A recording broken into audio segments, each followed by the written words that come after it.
আসসালামু আলাইকুম ফ্রেন্ডস, আজকে আমরা নারায়ণগঞ্জ কোথায় কোথায় গেলাম ঘুরতে, এটা দেখার জন্য সবাই আমাদের সাথেই থাকুন। ইতিহাস ও ঐতিহ্যের কাছাকাছি যেতে যারা পছন্দ করেন তাদের জন্য নারায়ণগঞ্জ জেলার প্রাচীন বাংলার রাজধানী সোনারগাঁও একটি আদর্শ জায়গা। একদিনেই ঘুরে আসতে পারেন ঢাকার কাছে প্রাচীন এই জনপদ হতে।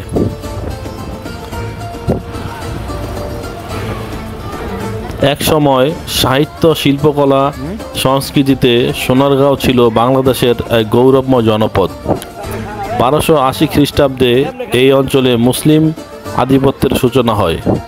মধ্যযুগে মুসলিম সুলতানদের রাজধানী হিসেবে বেশ জনপ্রিয় ছিল এই পানাম নগরী। নারায়ণগঞ্জ জেলার সোনারগাঁও উপজেলায় অবস্থিত উল্লেখযোগ্য দর্শনীয় স্থানগুলি হল লোক ও কারুশিল্প ফাউন্ডেশন, বড় সর্দার বাড়ি, জয়নুল আবেদিন সংগ্রহশালা, হারিয়ে যাওয়া শহর নামে খ্যাত পানাম নগরী, বাংলার তাজমহল, মেঘনার বুকে জেগে ওঠা চর মায়াদ্বীপ এবং প্রাচীন জনপদের আরও অনেক নিদর্শন। আজকের আয়োজনে থাকছে সোনারগাঁয়ের ইতিহাস, ঐতিহ্যের দর্শনীয় স্থান, কিভাবে যাবেন ও কত খরচ পড়বে সব জানতে পারবেন আজকের এই আয়োজনে। তাই নতুন সব ভিডিও পেতে আমাদের চ্যানেলটি সাবস্ক্রাইব করুন। যারা ফেসবুক থেকে দেখছেন তারা ফলো দিয়ে আমাদের সাথেই থাকুন।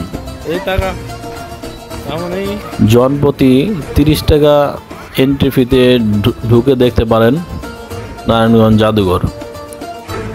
সপ্তাহে বুধ ও বৃহস্পতিবার ছাড়া সপ্তাহের অন্যান্য দিনগুলিতে সকাল 10টা থেকে বিকাল 5টা পর্যন্ত উন্মুক্ত থাকে এই মিউজিয়াম। জাদুঘরের মধ্যে আছে গ্রাম বাংলার অপরূপ সৌন্দর্য দৃশ্য এবং প্রায় 4500 জিনিসপত্রের সমারোহ।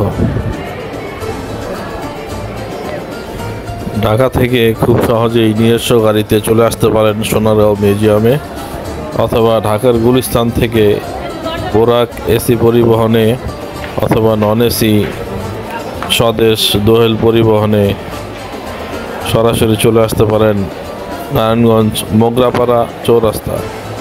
মোগরাপাড়া চৌরাস্তা থেকে সিএনজিতে অথবা রিক্সায় সরাসরি চলে আসতে পারেন নারায়ণগঞ্জ মিউজিয়াম। আপনারা যারা চিন্তা করছেন এই ছুটিতে কোথায় যাওয়া যায়, তারা একবার হলেও সোনারগাঁও মিউজিয়ামে এসে ঘুরে দেখে যেতে পারেন। আশা করি ভালো লাগবে।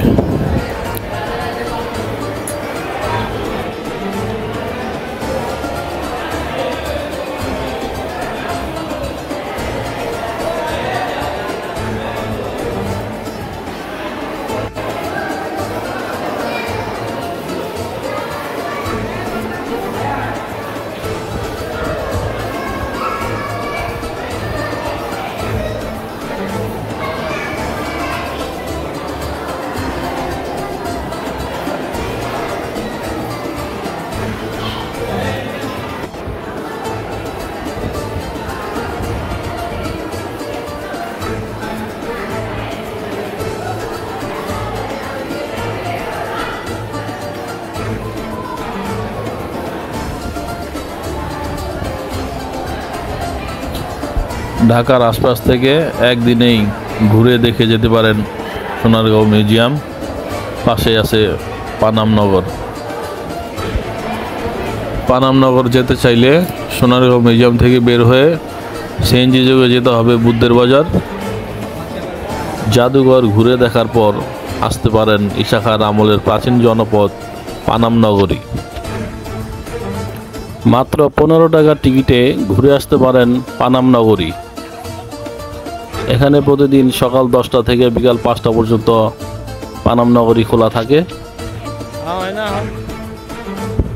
এক সময় পানাম নগরীতে সমৃদ্ধ জীবনের উপস্থিতি ছিল। ঈশা খাঁর সময়কালে এই পানাম নগরী থেকেই রাজকার্যের সভা পরিচালিত হতো। বর্তমানে টিকে থাকা 52টি পুরনো বিল্ডিং দেখতে দেখতে আপনি খুব সহজে হারিয়ে যেতে পারেন পুরনো সেই অতীত ইতিহাসে।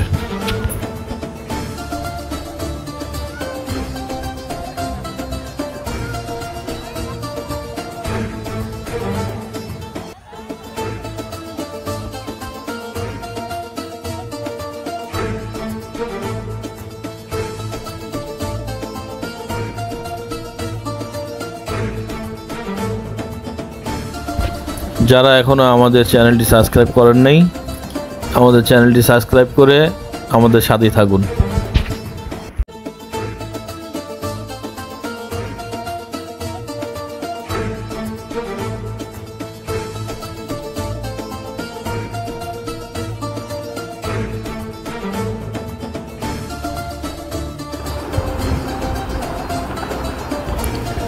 সারাদিন ঘুরে দেখার পরে আবার একই পথে খুব সহজেই ফিরে যেতে পারেন ঢাকায়। এতক্ষণ আমাদের সাথে থাকার জন্য এবং ভিডিওটি শেষ পর্যন্ত দেখার জন্য সবাইকে আন্তরিক মোবারকবাদ, ধন্যবাদ।